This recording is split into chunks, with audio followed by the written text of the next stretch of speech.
Bem, agora vamos continuar com a parte das raias espectrais. O Bunsen, o químico, né, que inventou o bico de Bunsen, que leva o nome dele, o bico é a chama. Você deve ter feito experiência já. Você coloca o material na chama do bico de Bunsen e aí, de acordo com o material que você põe, sai uma chama de uma cor diferente, né? Então o Bunsen e também o Kirchhoff, que trabalhava junto com o Bunsen, eles pegaram e fizeram uma série de investigações aí. E o Kirchhoff, que tem bastante coisa dele também na parte de eletricidade, né, eletrônica, ele descobriu aí que o material que punha ali na chama estava emitindo luz com essas questões aí de raias, formando essas raias que fala, não emitem qualquer comprimento de onda, né? Então foi feito um trabalho realmente fantástico. A ideia, basicamente, a gente pode sintetizar aqui, se o Kirchhoff, que descobriu essa questão, ele formulou 3 leis que pode ficar sintetizado nesta figura aqui. Você pega a luz branca e passa através de um prisma, parece aí o espectro contínuo, como o espectro do Sol. Logicamente que vai ter diferença de intensidade das cores, né? Mas dependendo da temperatura, né, dessa lâmpada, dessa fonte de luz. Agora, se pegar para pôr um gás na chama no bico de Bunsen, então vai sair aí emissão de luz, característica desse material, e aí já aparece o espectro de emissão. Apenas certos valores é que brilham, ficam com luz, e outros não, ou de baixíssima intensidade, né? Agora, se eu pegar a fonte de luz, que é o bico de Bunsen, e colocar um gás frio, o gás frio ele absorve luz do bico de Bunsen, da chama, da luz branca. E aí então você tem o espectro de absorção, são as raias escuras. Então a conclusão do Kirchhoff, quer dizer, a luz do Sol que vem lá do Sol, parte da luz do Sol, quer dizer, essas faixas que ficam de baixa intensidade, né? Quer dizer, fica escuro, porque é pouquíssima intensidade em comparação com as outras, né? As outras cores, é absorvida pelo gás, ou ao redor da estrela, ou no caminho para cá, né? Mas a ideia é ao redor da onde está sendo gerada a fonte. Então, as experiências aí que realmente fantásticas, né? Você vê tudo 1800, 1850, quer dizer, século XIX, né? Então aqui as leis do Kirchhoff,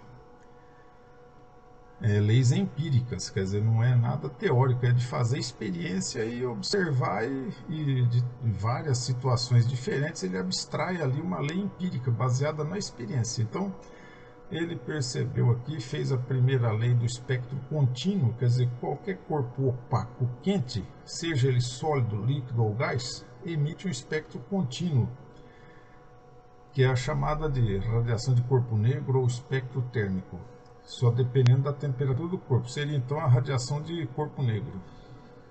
Agora, um corpo negro, ele é o melhor absorvedor e é o melhor emissor também. Fala que a emissividade dele é 1. E todos os demais corpos não têm emissividade 1, quer dizer, bem abaixo de 1. Então seria uma coisa ideal, né? Na verdade, isso aí também, quer dizer, 1 exatamente não existe.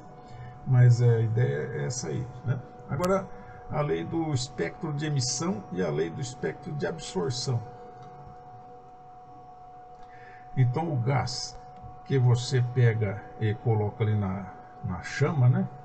Se aquece o gás, ele vai produzir um espectro, mas não é contínuo, só vai ter algumas raias brilhantes, quer dizer, algumas linhas brilhantes, que é como está ali na figura aqui ilustrativa, só alguns valores. Da onde vem esses valores aí?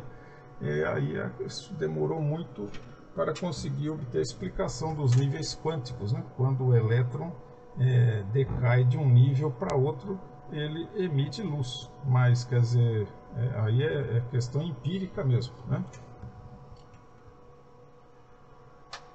E a lei do espectro de absorção, então, se uma luz, uma fonte, né, contínua, um corpo negro, quer dizer, o Sol, a luz do Sol, essa coisa, ou a luz do gás, né, bico de Bunsen, incolor passar por um gás que está a temperatura baixa, como o gás está a temperatura baixa, ele absorve luz naquelas linhas, naquelas frequências ou comprimento de onda que os elétrons vão poder absorver ali, o material absorve. Ele não absorve em qualquer valor. Então aí formam as raias escuras, são linhas de absorção, quer dizer, porque o gás usou aquela energia naquela frequência. Então cai a intensidade, não é que é exatamente que fica escuro, mas bem mais baixa a intensidade do que nos demais partes do espectro, né? Aqui eu peguei aqui uma tabela aqui, que mostra aqui as linhas que o pessoal foi enumerando, né? Foi fazendo o Fraunhofer, esse pessoal tudo que foi trabalhando com essas questões, eles foram fazendo classificações. Então, o oxigênio, ele produz aqui a linha que eles chamaram de A, que o comprimento de onda em angstrom é este, que é a cor vermelha. Também aqui, nesse comprimento de onda, que é a linha B também, só que aí já é amarelo. Então toda essa parte é amarelo, aqui vermelho, aqui verde. O hidrogênio, por exemplo, ele emite uma linha que é a F, nesse comprimento de onda, que é chamada linha do hidrogênio beta, mas também tem essa do hidrogênio alfa, que é a linha C. Então, fazendo a identificação dessas linhas, você consegue identificar o que tem naquele material que está emitindo a luz, né? Ou absorvendo também. Então, trabalho realmente fantástico, é empírico, que às vezes o pessoal trabalhava muito, né? E a ideia é o que é? A ideia é como a gente estava falando, o modelo atômico que a gente tem aí, que você já viu isso aí, né? A ideia de um núcleo e um elétron. Pensar aqui no hidrogênio, isso aqui é a ideia do hidrogênio, um próton e um elétron. Então o elétron está orbitando nessa trajetória, nessa órbita, vamos dizer assim, um pensamento bem simplista, né? Que tem energia 1, E1. Se uma partícula, um fóton roxo, aí vem aí, pumba, bate nesse elétron, transfere energia para esse elétron, ele pode vir a saltar para uma órbita, porque ele absorve energia, ele estando com mais energia, ele não fica nesta órbita, ele tem que aumentar o raio da órbita. Tendo mais energia, ele vai ter que pular, saltar para uma órbita mais externa, que tem uma energia maior. Depois de um tempo, essa não é a configuração natural, ou ele vai perder energia, relaxação para outros modos de energia, ou para vizinhança, para os demais átomos, então ele vai acabar emitindo um fóton. E aí nessa que ele emite um fóton, ele vai diminuir a energia, ele volta para a órbita E1. Então a energia do fóton emitido é a diferença das órbitas aí, a energia das órbitas E1 e E2, né? Se ele absorve ou se ele emite. Essa que é a ideia da teoria quântica. Um negócio realmente fantástico, né? Então, é mais ou menos essa a ideia. Coloquei aqui para depois vocês darem uma lida. O elétron 1, elétron 2 está nessa aqui e assim vai. Então, a energia do fóton deve ser a diferença dos níveis de energia EN e EN mais 1, seja qual for o nível, né? Vai de um para o outro, né? Esse modelo aqui atômico é o modelo de Bohr, né? Esse modelo de Bohr, porque o pessoal veio trabalhando, investigando. Tem o Rutherford que percebeu com experimentos com folha de ouro que a radiação alfa, partículas alfa, que é núcleo de hélio, né? Mas na época eu não sabia o que era exatamente, passava, atravessava o material e apresentava espalhamento característico de como se tivesse aí um espaço vazio entre um átomo e outro dessa folha de ouro, né? E a conclusão é que não era, vamos dizer assim, uma coisa sólida, como se pensava anteriormente, né? Então a ideia do átomo de Rutherford já começou a aparecer a ideia de um caroço positivo e uma eletrosfera em volta, né? Mas foi aí o Bohr, Niels Bohr, que em 1913 que conseguiu fazer, porque o problema do modelo clássico de átomo, né? É o problema de que você tendo o movimento circular, você precisa ser acelerado, né? É a aceleração centrífuga ou centrípeta. Quer dizer, para eu manter um elétron numa órbita circular em torno de um núcleo, eu preciso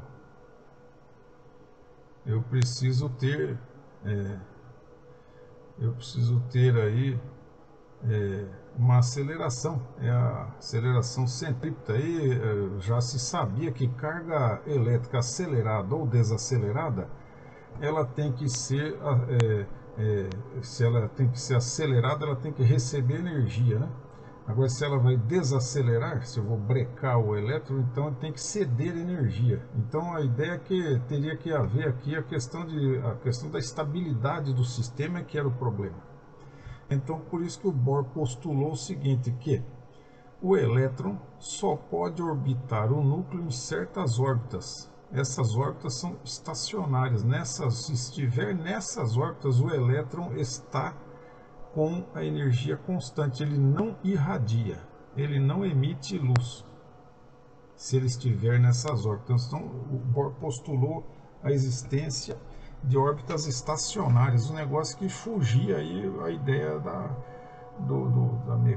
física clássica, né? Agora, como é que então tem a emissão de luz ou a absorção de luz também? É quando o Bohr postulou, quando o elétron saltar de uma órbita para outra, aí ele vai emitir luz.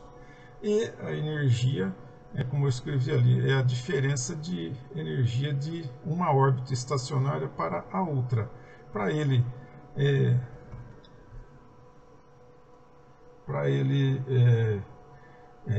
pular de uma órbita que tem uma energia menor para uma maior, ele tem que absorver energia de alguém, né? Tem que ser de uma partícula ou de um fóton que vai fornecer energia para ele. Ele salta para uma órbita de maior energia. Agora, depois ele acaba relaxando e voltando, pode pular para uma órbita de menor energia. Aí ele emite o fóton. Então, essa é a ideia básica aí do modelo de átomo aí do Bohr, né? E você fala, puxa, mas tudo isso aí, logicamente, tem que ser feito comprovação experimental, né? E o pessoal foi desenvolvendo toda essa coisa, logicamente. Agora, outra questão que é da física moderna é a questão do Louis de Broglie. O Louis de Broglie, ele, na tese de doutorado dele, apresentada em 1924, ele postulou que o elétron tem característica de onda e, onde é que eu escrevi? Tem característica de onda e de partícula. Então, em certas situações, o elétron parece ser uma partícula, né? Uma partícula massiva ali, como se fosse uma pedrinha. Mas em certas situações o elétron tem uma característica de onda. Então é aquela ideia que nós já falamos para vocês na experiência da fenda dupla, né? Quer dizer, um elétron, partículas elementares, ao passarem por fenda dupla, eles apresentam a interferometria, que é característica de onda. E experimentalmente é feito realmente medição de modo que está passando na fenda uma partícula só de cada vez. E mesmo assim forma no anteparo a figura de interferência construtiva e destrutiva. Quer dizer, é uma coisa realmente que foge aí à física clássica, né?